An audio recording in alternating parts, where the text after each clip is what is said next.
বিসমিল্লাহির রহমানির রহিম। আমি মোহাম্মদ ইসানুর রহমান, সহকারী অধ্যাপক, ব্যবস্থাপনা বিভাগ, অবস্থান মাইশহর ডিগ্রি কলেজ।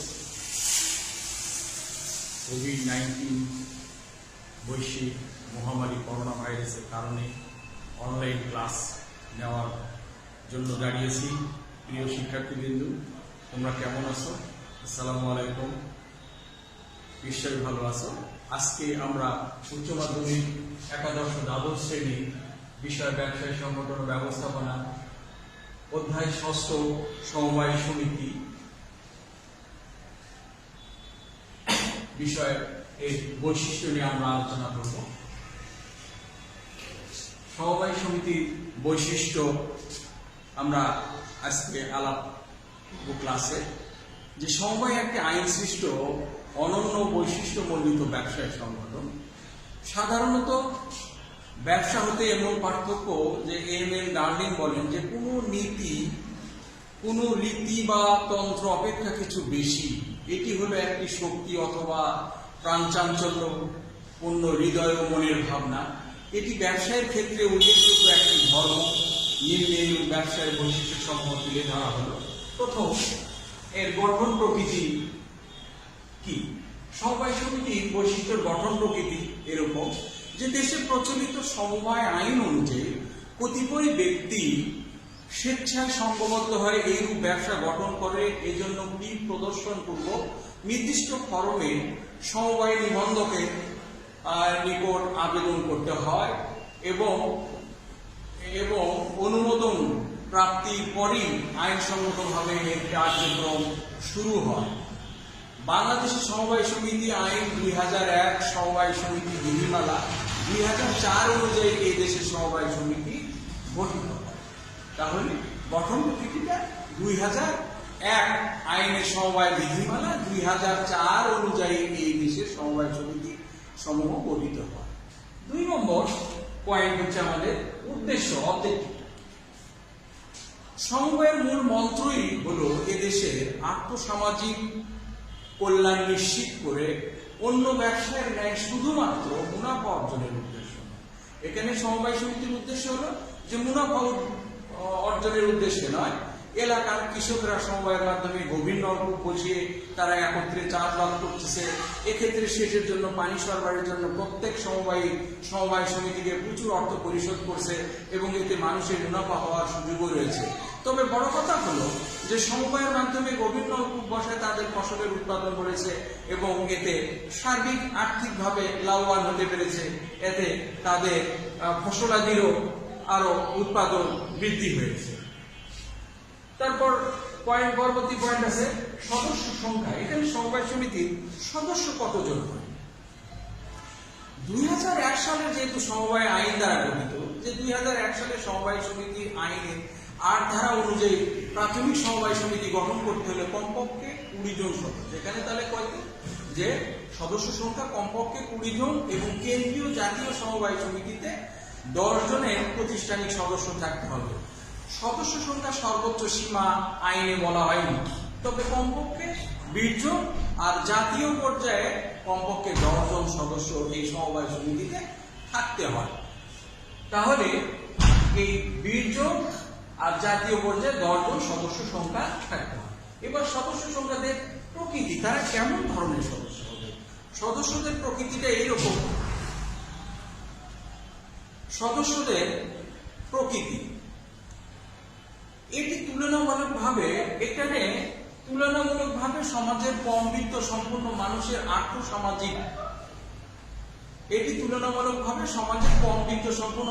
আর্থসামাজিক উন্নয়নের সংগঠিত সংগঠন।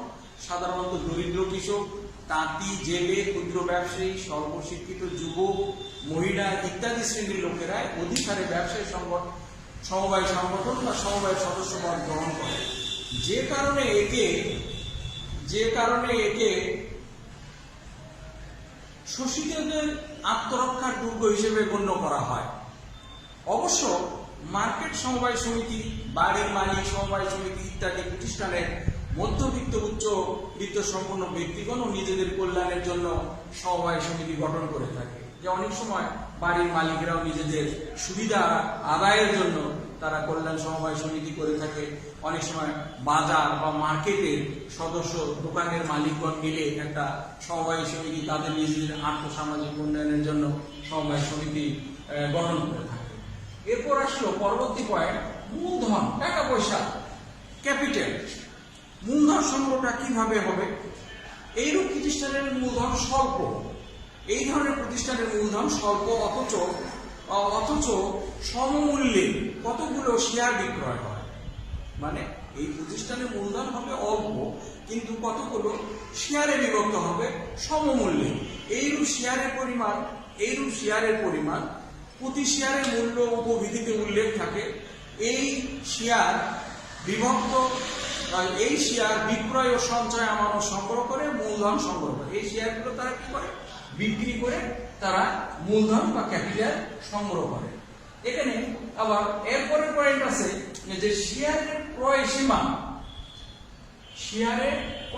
কে কতটি শেয়ার ক্রয় করতে পারবে। সমবায়ের অভ্যন্তরে সমবায়ীদের মধ্যে যে কোনো অর্থনৈতিক বৈষম্য সৃষ্টি না হয়, কেউ কম বা বেশি ক্রয় করবে এমন যেন না হয়, এটি কেউ কুক্ষিগত করতে না পারে, সেই জন্য এখানে অবাধে শেয়ার ক্রয়ের সুযোগ দেওয়া হয় না, যে একজনই অনেকগুলো শেয়ার ক্রয় করে নেবে এরকম যেন না হয়। আইনের বর্ণিত ব্যতিক্রম ক্ষেত্রে ব্যতি রেখে এর অনেক সদস্য এর শেয়ারের মূলধনের সর্বোচ্চ 1/5 বা 20 ভাগ এর অধিক মূল্য শেয়ার করতে পারে না। 100 ভাগের মধ্যে 20% বেশি শেয়ার কেউ ক্রয় করতে পারে না। এরপর আছে মুনাফা বন্টন। মুনাফা বলতে সমবায় সমিতির মধ্যে যে লাভ হবে সেটা বন্টন হবে কি? সমবায় অর্জিত মুনাফা সবকিছু সদস্যদের মধ্যে বন্টিত হবে না, যে আমরা 100 টাকা লাভ করলে সব টাকায় যে বন্টন করে নেব তা কিন্তু আমরা সমবায় সমিতির সমবায়ের অর্জিত মুনাফা সবটুকু সদস্যদের মধ্যে বন্টিত হয় না। বাধ্যতামূলকভাবে কমপক্ষে 15% আমাদের রিজার্ভ বা সংরক্ষিত ফান্ডে, আমরা যাকে ভবিষ্যতের জন্য রিজার্ভ ফান্ড, এবং 3% থাকবে ডেভেলপ ফান্ড, 3% থাকবে উন্নয়ন তহবিলে, 3% উন্নয়ন তহবিলে আমরা জমা রাখবো, যা 2% সমবায় প্রশিক্ষণে উদ্বুদ্ধকরণের জন্য ব্যবহার হয়। তাদের অনেক সময় প্রশিক্ষণের দরকার হয়, এর জন্য চাঁদা হিসাবে সংরক্ষণ করতে হয়। অবশ্য সমবায়ের উপবিধিতে উল্লেখ থাকলে যে 15% রিজার্ভ ফান্ড, 3% থাকবে সমবায় উন্নয়ন তহবিল। উপবিধিতে উল্লেখ থাকলে অন্যান্য উদ্দেশ্য অর্জনের জন্য মুনাফার সর্বাধিক 10% সংরক্ষণও করা যায়। অবশ্য অর্থায়নকারী বা ঋণদানকারী সমবায় সমিতির বেলায় কুড়ি সঞ্চিতি ঋণ হিসাবে 10% বাধ্যতামূলকভাবে সংরক্ষণের কথা বলা আছে। বাকি অংশ সাধারণত সবার সিদ্ধান্তক্রমে শেয়ার গ্রহীতাদের মধ্যে বন্টন করা হয়। উল্লেখ্য, সংরক্ষিত তহবিল জমা সর্বোচ্চ 50% সমিতির ব্যবসায়িক কার্যক্রমে বিনিয়োগ করা যেতে পারে। প্রিয় শিক্ষার্থীরা, তাহলে আমাদের এই যে মুনাফাটা কেমন করে বন্টন করব এটা আমরা এতক্ষণে জানলাম। এরপর থাকবে যে ম্যানেজমেন্ট কমিটি, মানে ব্যবস্থাপনাটা কিরকম হবে, সমবায় সমিতির ব্যবস্থাপনাটা কেমন হবে।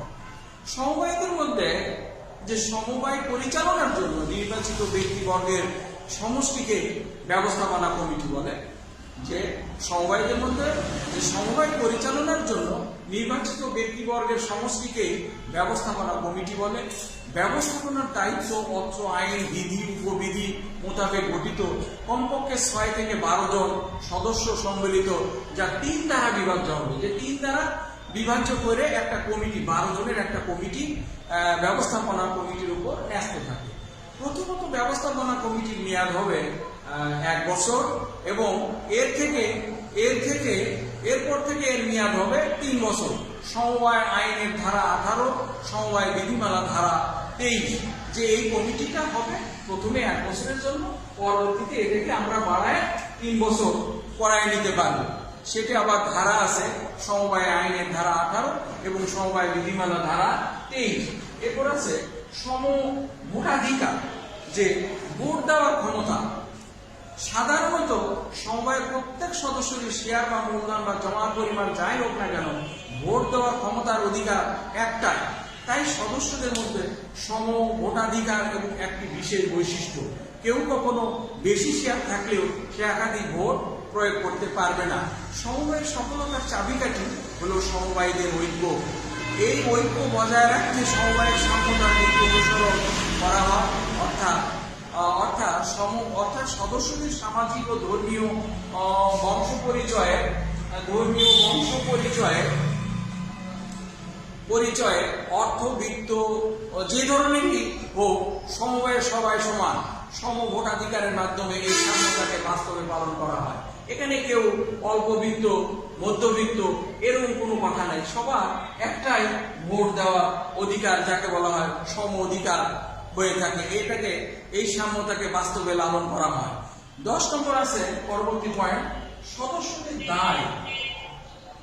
দায় বলতে দেনা, লায়াবিলিটিস, মানে কার কিরকম দায় থাকবে সেইটা সমবায় সমিতির মধ্যে। সাধারণত সমবায় সমিতিদের প্রত্যেকের সদস্যদের দায় তার ক্রয়কৃত শেয়ারের মূল্য দ্বারা সীমাবদ্ধ থাকে। আমার যদি 5টা শেয়ার থাকে তাহলে 5টা শেয়ারের যে দায় হবে সেটাই বহন করতে হবে, অর্থাৎ অতিরিক্ত দায় বহন করতে তারা বাধ্য করা যায় না। এই কারণে এই নামের শেষে সীমিত বা লিমিটেড শব্দের কথা উল্লেখ করতে হয়। অবশ্য সীমাহীন দায় সম্পন্ন সমিতি গঠন করা যায়। তাহলে সদস্যদের দায়টা যার যেরকম শেয়ার থাকবে সেই শেয়ার দ্বারাই তার দায়টা নির্ণয় করা হবে। আর সদস্যদের দায় এরকম। এরপরে লাস্ট পয়েন্ট আছে সরকারি নিয়ন্ত্রণ ও পৃষ্ঠপোষকতা। সরকার এখানে সমবায় সমিতিতে কিরকম ভূমিকা রাখে বা তারা দায়িত্ব পালন করে, যে সমবায় আইন সৃষ্ট প্রতিষ্ঠান বিধায় এর উপর স্বভাবতই সরকারি নিয়ন্ত্রণ বজায় থাকে। এছাড়াও সমবায়ের উন্নতির জন্য সরকার সভা অনুষ্ঠান, কমিটি গঠন, সিদ্ধান্ত গ্রহণ, পরিচালনা, হিসাবপত্র রক্ষণ ইত্যাদি বিষয় তত্ত্বাবধান করে। এর বাইরে সরকার নিজ দায়িত্বে সমবায়ীদের প্রশিক্ষণ দান, বিভিন্ন আর্থিক অনার্থিক সহযোগিতা প্রদান করে। সরকার কর্তৃক অনেক সময় সমবায় সমিতি উন্নতি সাধন কল্পে বিভিন্ন সময় প্রণোদনামূলক তারা আর্থিক সহায়তাও দান করে। আবার বিভিন্ন প্রোগ্রামে তাদেরকে সমবায় সমিতির সদস্যদেরকে বিভিন্ন প্রশিক্ষণেরও ব্যবস্থা করে। হাঁস মুরগি পালন, পশুপালন, তারপর মাছের চাষ, হাতের কাজ, বিভিন্ন প্রশিক্ষণের ব্যবস্থা সরকারি বিভিন্ন প্রোগ্রামের মাধ্যমে তারা দিয়ে থাকে। প্রিয় শিক্ষার্থীরা, এতক্ষণ আমরা যেটা আলাপ করলাম যে সমবায় সমিতির মধ্যে উল্লেখিত বৈশিষ্ট্যগুলো পরিলক্ষিত হয়। কনক্লুশনে আমরা এটাই বলতে পারি বা পরিশেষে বলতে পারি যে এই বৈশিষ্ট্যগুলো বিশ্লেষণ করলে সমবায় সমিতি আইনের অধীনে নিবন্ধিত পৃথক সত্তা সীমিত দায় বিশিষ্ট একটি স্বেচ্ছাপ্রণোদিত ব্যবসা সংগঠন, যার সদস্যদের দ্বারা গণতান্ত্রিক রীতিনীতি অনুসরণে পরিচালিত হয়, যার মূল লক্ষ্য হলো এর সদস্যদের আর্থসামাজিক কল্যাণ নিশ্চিত করা। প্রিয় শিক্ষার্থী, আমরা আশা রাখি যে কয়েকটা পয়েন্ট আমরা ধারাবাহিক আলোচনা করলাম, তোমরা নিশ্চয় এই পয়েন্টগুলো ধারাবাহিকভাবে আলোচনা থেকে স্পষ্ট বুঝতে পারবে যে সমবায় সমিতি বৈশিষ্ট্যগুলো আলোচনা আমাদের সফল হয়েছে। এর পরবর্তীতে আমরা আর একটা পয়েন্টে আমরা আলোচনা করব, কিন্তু আমাদের এই অনলাইন ক্লাস পরিচালনার জন্য যে তোমরা মনোযোগী হবা, যে ধারাবাহিক ক্লাসগুলো আমরা সবসময় দেখার চেষ্টা করব। যে আমরা আলাপ করলাম যে সমবায় সমিতির বৈশিষ্ট্য কি, পরবর্তীতে আমরা যাব যে সমবায় সমিতির উদ্দেশ্য। সমবায় সমিতির উদ্দেশ্য, যে কোনো কিছু করাই হয় তার একটা উদ্দেশ্য থাকে, যে এইখানে যে বিভিন্নমুখী চাপের মুখে অসহায় ক্ষুদ্র উৎপাদক, কারিগর, কুটির শিল্প ইত্যাদি শ্রেণীর মানুষ নিজেদের আর্থিক কল্যাণ সাধনের লক্ষ্যে পারস্পরিক সহযোগিতা সমঝোতার ভিত্তিতে যে সংগঠন প্রতিষ্ঠা করে তাহাই হচ্ছে সমবায় সংগঠন। যে সমবায় সংগঠনটা কি হইল, যে উদ্দেশ্য আর্থিক প্রথমে পয়েন্ট আছে আমাদের আর্থিক কল্যাণ সাধন করা। এখানে বিভিন্নমুখী অসহায় ক্ষুদ্র উৎপাদক, কারিগরি ও কুটির শিল্প ইত্যাদি শ্রেণীর মানুষ নিজেদের আর্থিক কল্যাণ সাধনের লক্ষ্যে পারস্পরিক সমঝোতার ভিত্তিতে সংগঠন প্রতিষ্ঠা করে। তাই এই সংগঠনের সকল উদ্দেশ্য আমরা নিম্নে ধারাবাহিকভাবে আলোচনা করব।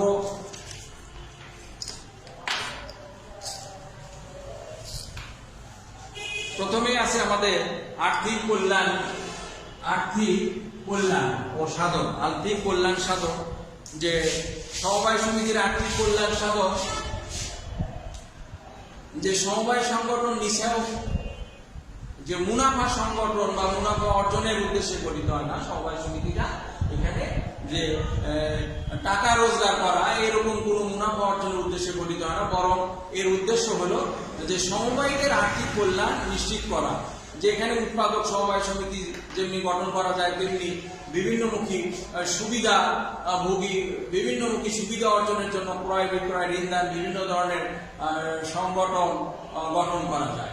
এখানে আমাদের আর্থিক কল্যাণ সাধন যেটা বলা আছে, যে সংগঠন নিয়ন্ত্রক শুধু মুনাফা অর্জনের উদ্দেশ্য নয়, এখানে সমবায়ীদের উদ্দেশ্য হলো সমবায়ীদের আর্থিক কল্যাণ নিশ্চিত করা।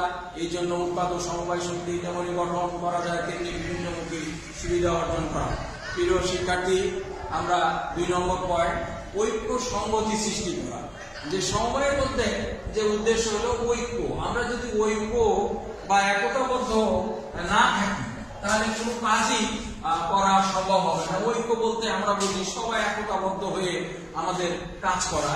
যে আমরা যদি সংঘবদ্ধ হয়ে নিজেদের সম অধিকারের ভিত্তিতে একতাবদ্ধ থাকি, তাহলে আমরা যে কোনো কঠিন কাজকে সহজে আমরা সেটার উদ্দেশ্য সফল করতে পারবো। সমবায়ের অন্যতম মূল মন্ত্রই হলো যে একতায় বল। একতায় বলটাই হচ্ছে মূল মন্ত্র। আমরা একতা যদি থাকি তাহলে যে কোনো কাজ যত কঠিনই হোক না কেন সেটা সহসায় আমরা সমাধান করতে পারি। তাই শোষিত বঞ্চিত মানুষকে ঐক্যবদ্ধ করে পারস্পরিক সহযোগিতার নতুনভাবে পথ চলতে উদ্বুদ্ধ করা সমবায়ের অন্যতম উদ্দেশ্য।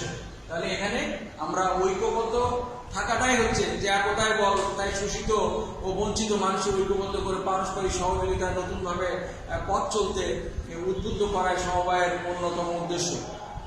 3 নম্বর আছে কর্মস্পৃহা জাগ্রত করুন। কাজের প্রতি কর্মস্পৃহা জাগ্রত করুন। মানুষকে ঐক্যবদ্ধ হওয়ার প্রেরণা জাগ্রত করে তাদেরকে গঠিত ও সংঘবদ্ধ করার জন্য সমবায় সমিতি গঠন করা হয়। প্রকৃত অর্থে সংঘবদ্ধ প্রচেষ্টা ছাড়া কোনো মহৎ লক্ষ্য অর্জন করা যায় না। আমরা যদি সবাই একতাবদ্ধ হয়ে সংঘবদ্ধ হয়ে যে কোনো কাজ করার জন্য ঐক্যবদ্ধ হই, তখনই সেই কাজের প্রতি আমাদের সবারই মনোযোগ আকর্ষণ হয়। সে কাজকে আমরা মহৎ অর্জন সম্ভব। কারণ সংঘবদ্ধ প্রচেষ্টা ছাড়া কোনো মহৎ লক্ষ্য অর্জন সম্ভব না। এরপর আছে কি কর্মস্পৃহা জাগ্রতকরণ গেল। এরপর থাকলো সংঘবদ্ধ দায়। সংঘবদ্ধ দায় আমরা কর্মস্পৃহা জাগ্রতকরণ করলাম। যে কর্মস্পৃহাটা এরকম যে জীবন যুদ্ধে পরাজিত উদ্যম লোকের মনে নতুন করে কর্মস্পৃহা জাগ্রত করা সমবায়ের উদ্দেশ্য। সমবায়ের উদ্দেশ্য সমবায়ের মানুষকে নতুন করে স্বপ্ন দেখাতে ও নতুন করে অনুপ্রেরণা নিয়ে কাজ করতে উৎসাহ যোগায়। এরপর আছে কি যে জীবন যুদ্ধে যেমন লোকদের মনে নতুন কর্ম জাগ্রত করাই হচ্ছে সমবায়ের উদ্দেশ্য। যে সমবায় মানুষকে কি করে, তারা নতুন করে স্বপ্ন দেখাতে অনুপ্রেরণা জাগায় বা নিজেকে কাজ করতে উৎসাহ জাগায়। এরপর আছে আত্মনির্ভরশীলতা। আত্মনির্ভরশীল বলতে নিজের প্রতি নিজের কনফিডেন্স, যে আত্মনির্ভরশীল করে গড়ে তোলে, নিজের কাজ নিজে করব। আত্মনির্ভরশীল সৃষ্টি, যে সমবায়ীদেরকে আত্মনির্ভরশীল করে গড়ে তোলা সমবায়ের প্রধান লক্ষ্য। এজন্য সমবায়ের সদস্যদের ছোট ছোট কাজে উদ্বুদ্ধ করে আত্মকর্মসংস্থানের পথ সৃষ্টি করে। আত্মকর্মসংস্থানের পথ সৃষ্টি করে বা পথ দেখায় যে যার কাজ সেই করতে হবে, নিজের কাজ নিজে করতে হবে। পরের পয়েন্ট আছে কি সঞ্চয়ের আগ্রহ সৃষ্টি। যে কোনো জিনিসে ভবিষ্যৎ রিজার্ভের জন্য সঞ্চয়ের প্রতি সঞ্চয়ী মনোভাব করে গড়ে তোলা। সেটি কেমন, যে সমবায় ও সদস্যদের মাঝে সঞ্চয় আগ্রহ সৃষ্টি করে, কারণ সমবায়দের ছোট ছোট সঞ্চয় হতে সমবায়ের মূলধন সৃষ্টি হয়। এছাড়াও এই সঞ্চয় সমবায়দের উন্নয়ন নিশ্চিত করে। যে অল্প অল্প সঞ্চয় করলে এক সময় এই সঞ্চয়টা অনেক বড় হয়ে একটা পুঁজি বা ক্যাপিটাল বা মূলধনের সৃষ্টি হয়, যাতে পরবর্তীতে অনেক বড় কাজ করা সম্ভব হয়। সেজন্য বলছে সঞ্চয়ের আগ্রহ সৃষ্টি করতে হবে মানুষকে ভবিষ্যতের জন্য রিজার্ভ, যে সমবায় সদস্যদের মাঝে সঞ্চয় আগ্রহ সৃষ্টি করা, কারণ সমবায়দের ছোট ছোট সঞ্চয় হতে সমবায়ের মূলধন সংগৃহীত হয়। এছাড়াও এইরূপ সঞ্চয়ী সমবায়দের উন্নয়ন নিশ্চিত করে। তারপরে পরের পয়েন্ট আছে পুঁজিগত সমস্যা সমাধান। এইটা আছে যে প্রিয় শিক্ষার্থীরা, যে পুঁজিগত সমস্যার সমাধান, যে নিম্নবিত্ত মানুষ মূলধনের সমস্যা তাদের সামর্থ্যকে কাজে লাগাতে পারে না। এছাড়া এই সমস্যা তাদেরকে মহাজন ও ধনী শ্রেণীর শোষণের জাতাকলে বন্দী করে। তাই সদস্যদের প্রয়োজনীয় পুঁজির সংস্থান করাও এর উদ্দেশ্য। যে পুঁজির সমস্যার সমাধান কি হলো, যে নিম্নবিত্ত মানুষ মূলধনের সমস্যায় তাদের সামর্থ্যকে কাজে লাগাইতে পারে না, কারণ যখন তাদের টাকা পয়সা লাগবে, যদি অর্থ বা সামর্থ্যের মধ্যে না থাকে, তারা কোনো কাজ করতে পারে না। এইরূপ সমস্যাকে তাদেরকে তখন মহাজন ও ধনী শ্রেণীর শোষণের জাতাকলে বন্দী করে, মহাজনের কাছে যেতে হয়। তাই সদস্যদের জন্য প্রয়োজনীয় সংস্থান করাই এই উদ্দেশ্য। পরবর্তী পয়েন্ট আছে প্রিয় শিক্ষার্থীরা, দক্ষতার উন্নয়ন। আমরা যে কোনো কাজ করতে গেলে, যে কোনো বিষয়ে কাজ করতে গেলে দক্ষতা, এক্সপিরিয়েন্স লাগবে, সে কাজে আমাদের দক্ষতা আছে কতটুকু, সে দক্ষতাকে কাজে লাগবে। সমবায়ের সাথে সম্পৃক্ত ব্যাপক জনগোষ্ঠীদের শিক্ষাদান প্রশিক্ষণের মাধ্যমে দক্ষ জনশক্তিতে পরিণত করা সমবায়ের লক্ষ্য। এজন্য সকল সমবায় সদস্যদের জন্য প্রশিক্ষণের ব্যবস্থা করা, অশিক্ষিত সমবায়দের শিক্ষা দেওয়ার জন্য সমবায় কর্মসূচি গ্রহণ করা যায়। কারণ সমবায়ীদের মধ্যে হয়তো কেউ অশিক্ষিত, অর্ধশিক্ষিত, অল্প শিক্ষিত, যেই থাকুক না কেন, তাদেরকে বিভিন্ন সময় তাদেরকে বিভিন্ন প্রশিক্ষণ দেওয়ার মাধ্যমে তাদেরকে এই সমবায়ের মাধ্যমে আরো দক্ষ করে ডেভেলপ করা বা উন্নয়ন করা, বিভিন্ন কাজে কর্মে তাদেরকে দক্ষতা পরিচয় দেওয়া। এরপর আছে মধ্যস্বত্ব ভোগীদের উপদ্রব, যে মাঝখানে পড়িয়াদের উপদ্রব থেকে কিভাবে রক্ষা করা যায়, এটা একটা সমবায় সমিতির উদ্দেশ্য। যে মধ্যস্বত্ব ভোগীরা নানাভাবে ছোট ছোট উৎপাদনকারীদের তাদের উৎপাদিত সামগ্রী ন্যায্য মূল্য হতে বঞ্চিত করে, তাদের হাত থেকে রক্ষা করার জন্য এই ক্রয় সমবায় সমিতি বা বিক্রয় সমবায় সমিতি গঠন করা যায়। যেমন যারা নিজেরা নিজেদের জমিতে বা তাদের ফসলাদি উৎপন্ন করে বাজারজাত করার জন্য নির্দিষ্ট বাজার বা মার্কেট তৈরি না হওয়ার কারণে একটি এলাকার বাজার ঘাটে নিয়ে এসে তারা মধ্যস্বত্ব ভোগীদের হাতে অল্প দামে সেই পণ্য দ্রব্যগুলো বিক্রি করে, যার ফলে তারা ন্যায্য মূল্য পাওয়া থেকে বঞ্চিত হয়। এই জন্য বলা আছে যে মধ্যস্বত্ব ভোগীরা নানাভাবে ছোট ছোট উৎপাদনকারী তাদের উৎপাদিত ন্যায্য মূল্য থেকে বঞ্চিত হয়। এতে তাদের হাতে রক্ষা করার জন্য ক্রয় সমবায় সমিতি ও বিক্রয় সমবায় সমিতি খোলা যেতে পারে, যাতে একসাথে তারা অনেকগুলো পণ্য ক্রয় করে এক জায়গা থেকে ক্রয় করে নিয়ে যে অন্য জায়গায় নিয়ে যে বেশি দামে বিক্রি করতে পারবে। আবার সেখানে এরকম ক্রয় সমবায় সমিতি হতে পারে, আবার এক জায়গায় বিক্রয় সমবায় সমিতি, যে সমবায় সমিতির সদস্যরাই তাদের প্রয়োজনীয় পণ্য মালামাল ক্রয় করতে পারবে, যে বিক্রয় সমবায় সমিতির মাধ্যমে অল্প দামে রিজনেবল প্রাইসে তাদের নিজেদের পণ্য তারা ক্রয় করতে পারবে। এটাই। এরপরে আছে কি সামর্থ্যের সমন্বয়। নিজেদের মধ্যে আমরা বলি যে সকলের সামর্থ্য বা সকলের শক্তি আর্থিক, শারীরিক, মানসিক একরকম নয়, সামর্থ্যের সমন্বয়। সমবায় সমিতির স্বল্পবিত্ত সম্পন্ন মানুষ এর সীমিত সামর্থ্যকে একত্রিত করে বড় ধরনের ব্যবসা গড়ে তোলা সমবায়ের লক্ষ্য। এর ফলে বৃহদায়তন ব্যবসা সুবিধা অর্জন করা যায় এবং সমবায় সমিতির সামগ্রিক আয়ের পরিমাণ বৃদ্ধি করা। যে কি হলো, যে সামর্থ্যের সমন্বয়, যে ক্ষুদ্র স্বল্পবিত্ত মানে অল্প পরিমাণ, মানে যাদের টাকা পয়সা, মানুষের সীমিত সামর্থ্যকে একত্রিত করে বড় ধরনের ব্যবসা গড়ে তোলা সম্ভব হয়, যেখানে অল্প লোক তাদের ক্ষুদ্র ক্ষুদ্র সঞ্চয়গুলোকে একত্রিত করে বড় গড়ে তোলা হয় সমবায়ের লোকে। এর ফলে বৃহদায়তন ব্যবসা সুবিধা অর্জন করা যায়, যেটা সমবায়ের সামগ্রিক আয়ের পরিমাণ বৃদ্ধি পায়, যে আস্তে আস্তে তারা বড় ধরনের ব্যবসায় পরিচালনা করতে পারে এবং আর্থিকভাবে তারা লাভবান হয়। লাস্ট পয়েন্ট আছে যে অত্যাচার প্রতিরোধ। বিভিন্ন সময় এই সমবায় সমিতিতে যদি তাদের অন্যায় অত্যাচার হয়ে থাকে, ক্ষুদ্র ক্ষুদ্র উৎপাদকগণ যারা অল্প পরিমাণ পণ্য উৎপাদন কার্য চালাতে গিয়ে বিভিন্ন পক্ষের হাতে নানা ধরনের অত্যাচার সম্মুখীন হয়, এইরূপ অত্যাচার প্রতিরোধ করে ব্যবসায়ীকে সহজ ও সুন্দরভাবে এগিয়ে নেওয়ার জন্য সমবায় সমিতি গঠন করা হয়ে থাকে। যে ক্ষুদ্র উৎপাদকগণ তাদের কি করে, উৎপাদন কার্য চালাতে গিয়ে বিভিন্ন পক্ষের হাতে তারা বিভিন্ন ধরনের অত্যাচারের সম্মুখীন হয়। এই অত্যাচার প্রতিরোধ করে ব্যবসায়ীকে সহজ ও সুন্দরভাবে এগিয়ে নেওয়ার জন্য সমবায় সমিতি গঠন করা হয়ে থাকে। তা আমরা মূল কথা যে সমবায় সমিতির উদ্দেশ্য, এই নিম্নলিখিত পয়েন্টগুলো আমরা ধারাবাহিকভাবে আলোচনা করলাম। যে প্রথমে আর্থিক কল্যাণ সাধন, 2 নম্বর ঐক্য সংহতি সৃষ্টি, 3 নম্বর কর্মক্রিয়া জাগ্রতকরণ, 4 সংঘবদ্ধকরণ আত্মনির্ভরশীলতা সৃষ্টি, সঞ্চয়ের আগ্রহ সৃষ্টি, পুঁজিগত সমস্যার সমাধান, দক্ষতার উন্নয়ন, মধ্যস্বত্বভোগীদের উপদ্রব সামর্থ্যের সমন্বয়, অত্যাচার প্রতিরোধ।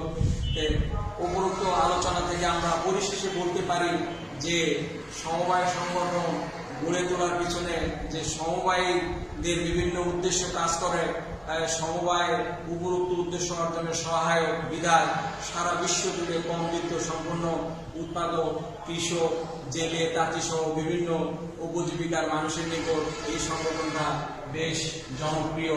প্রিয় শিক্ষার্থীবৃন্দ, আজকের যে 2টি প্রশ্নের আমরা আলোচনা করলাম, আশা করি তোমরা এই আলোচনা থেকে সবাই প্রশ্নগুলো ভালোভাবে বুঝতে পারবে। প্রথমে আমরা আলাপ করছি সমবায় সমিতির বৈশিষ্ট্য এবং পরবর্তীতে সমবায় সমিতির উদ্দেশ্য। তা আমরা আজকে ক্লাসে যেটুকু আলোচনা হইল অনলাইনের মাধ্যমে তোমরা এটা ভালো করে রপ্ত করবে, ভালো করে পড়াশোনা করবে। ইনশাআল্লাহ আগামী ক্লাসে আবার দেখা হবে। আজকের মতো এখানেই, খোদা হাফেজ, আসসালামু আলাইকুম।